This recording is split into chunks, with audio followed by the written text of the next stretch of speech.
Perfeito. Wesley, eu noto muito com a minha audiência, e a gente bate muito nessa tecla, sobre a necessidade das pessoas, por meio da comunicação, compartilharem parte do que elas sabem, algo que você faz muito bem. Hoje existe no mercado uma quantidade muito grande de pessoas que detêm um conhecimento muito grande sobre determinado tipo de assunto e não necessariamente conseguem, por meio da comunicação, compartilhar. E acaba sendo um desperdício, né? Principalmente do impacto que você gera no meio. Isso está muito vinculado ao medo de você falar em público. Uma pesquisa realizada em 2015 nos Estados Unidos, com 3 mil pessoas, apontou que a maioria, ou seja, 41%, nomearam qual que é o maior medo que vocês têm. E o medo de falar em público apareceu como, inclusive, um medo maior do que o medo da morte. Porque quando você fala em público, você coloca todo o seu capital social em risco construído durante toda uma vida, durante toda uma jornada. E nós somos, né, na nossa linha evolutiva, seres sociais que dependem, nós somos dependentes da aprovação do meio. Necessariamente, ninguém vive sozinho e está pouco se lixando. E aí a gente lança a luz sobre o medo de julgamento. O medo de julgamento é o que bloqueia essas pessoas.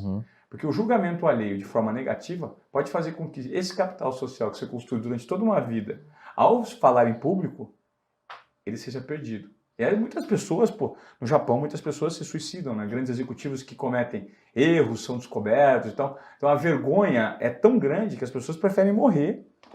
Então isso a gente interpreta também por uma situação de falar em público. Muitas pessoas têm medo de falar em público. Eu tenho várias ferramentas que eu aplico para as pessoas para tentarem acabar com esse medo. E a primeira delas é você dar o primeiro passo, né? Então você tem medo de dar uma palestra? Vamos falar então 15 segundos, 30 segundos eventualmente para um público, para você mesmo, para 2, 3 pessoas e analisar que você pode, né? Não é tão complicado e tão complexo assim. Eu queria que você me desse o ponto de vista do cérebro, que acontece quando uma pessoa se expõe a situações públicas e quais são as operações que acontecem ali atrás que impedem elas de darem um primeiro passo. Assim, Ivan, a gente primeiro tem que entender como que veio esse medo, tá? E isso é muito importante, cara, e muito legal. E a gente até conversou sobre as ferramentas que você usa, né? E olha como tem muito amparo neurocientífico por trás das suas abordagens. O medo de falar em público, primeiro, nós somos sim animais sociáveis. A gente precisa de uma comunidade para viver. Embora nós também somos animais que temos uma capacidade bem criativa de criar grupos e dividir os grupos sociais entre nós e eles. Sim. Por exemplo, um roedor, um camundongo, ele sabe se você é irmão, meio-irmão, primo, pai ou mãe dele só pelo cheiro. Ele cheira e identifica se você é do grupo dele ou não. Ou se você é um invasor. A gente não consegue fazer isso, cheirando as pessoas. A gente tem a capacidade de atribuir o quão parente alguém é de nós, o quão familiar alguém é de nós, por meio das nossas capacidades intelectivas e cognitivas.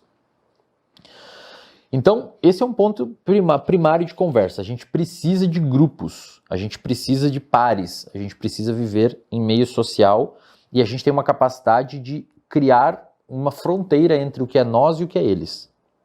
Obviamente, quando você vai se expor para eles, seja lá quem for, digamos que você é um São Paulino e você vai dar uma palestra para palmeirense. Cara, vai ser muito mais nocivo, porque teoricamente eles vão estar ali julgando você de forma... Agora, se você for falar para São Paulino, vai ser um pouquinho menos... Objeções, né? As objeções são muito menores nós, quando você está no seu grupo. Exato, é tipo nós. O maior problema das pessoas que têm dificuldade de falar em público... Então, assim, de fato, você tem a necessidade de viver em sociedade. No entanto, o medo de falar em público, quando se torna patológico, ele foi um medo que você aprendeu, cara. E eu já vou te explicar o porquê. Isso é uma coisa que as pessoas muitas vezes não percebem.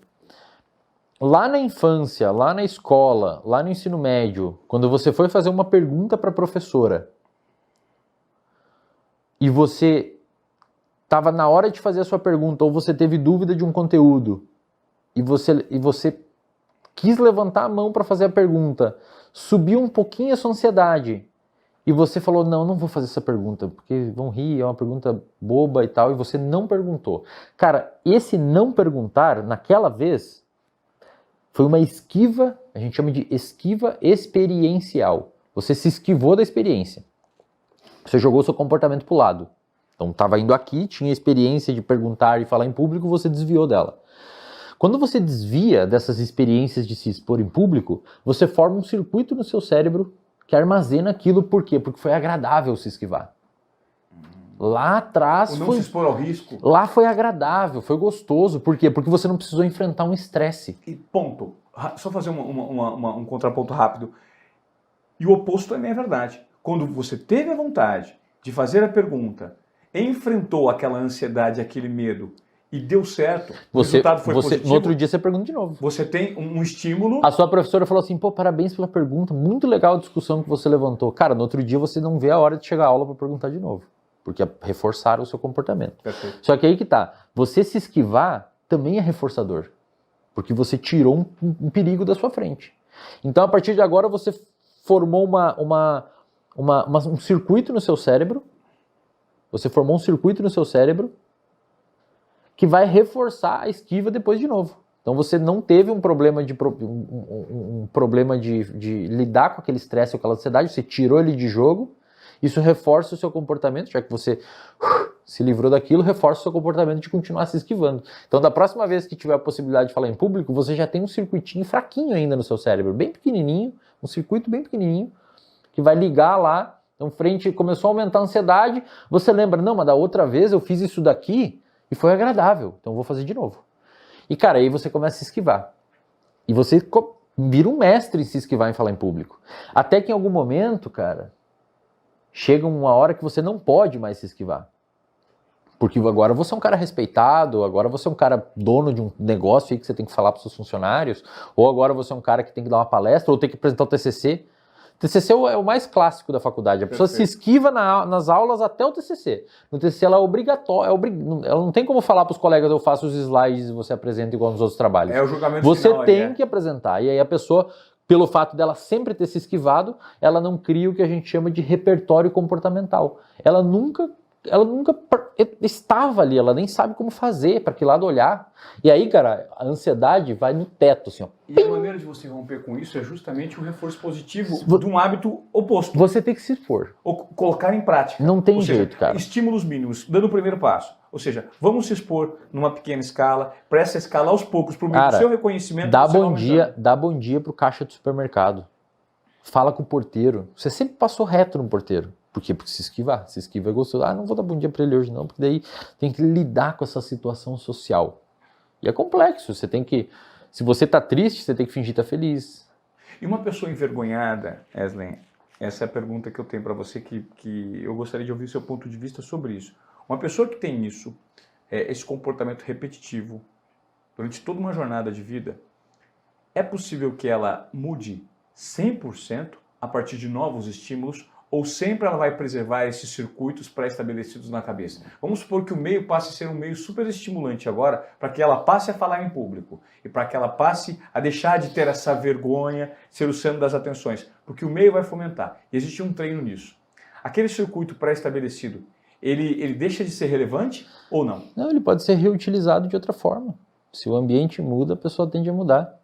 É claro que as experiências passadas vão influenciar o comportamento dela, mas agora vão influenciar num contexto diferente. Então, por exemplo, uma pessoa que muitas vezes foi sempre muito agressiva, no bairro, na adolescência, etc. Então ela tem um comportamento de ser agressiva. Aí ela virou policial. Agora, o comportamento dela vai continuar sendo agressivo, mas muitas vezes, dependendo do ambiente que essa pessoa estiver, pode ser um comportamento, sei lá, salvando uma família, alguma coisa, pode ser um comportamento agressivo num contexto, em algum momento, de um recorte funcional, talvez. Uhum. Ou, sei lá, muda. Para você ter um exemplo, assim, o ambiente, quando o ambiente muda, mas assim, o ambiente, quando eu digo, são vários níveis de ambiente, tá? Desde ambiente intracelular, extracelular, sistêmico, nessa sala, em São Paulo e no Brasil, o ambiente, são vários níveis de ambiente. Uhum. Por exemplo, em 1800 e uns quebrado, o exército mais temido do planeta eram os suíços. Os caras eram um terror. Hoje eles não fazem mais guerra, sei lá quantos anos, sabe? Inclusive, se bota exército suíço, os caras hoje tem até uma foto que a galera tira sarro, eles estão pelados na neve correndo, porque não tem o que eles fazerem, não tem guerra. Sim. Então, mudou o ambiente, mudou o contexto, muda o comportamento das pessoas. Uma pessoa que sempre foi, digamos assim, disfuncional a vida toda e se formou circuitos de disfuncionalidade, se você muda o ambiente que essa pessoa está vivendo e os estímulos que ela está recebendo, o cérebro é plástico. O cérebro vai se moldar aquilo que você está oferecendo para ela. Então você consegue mudar.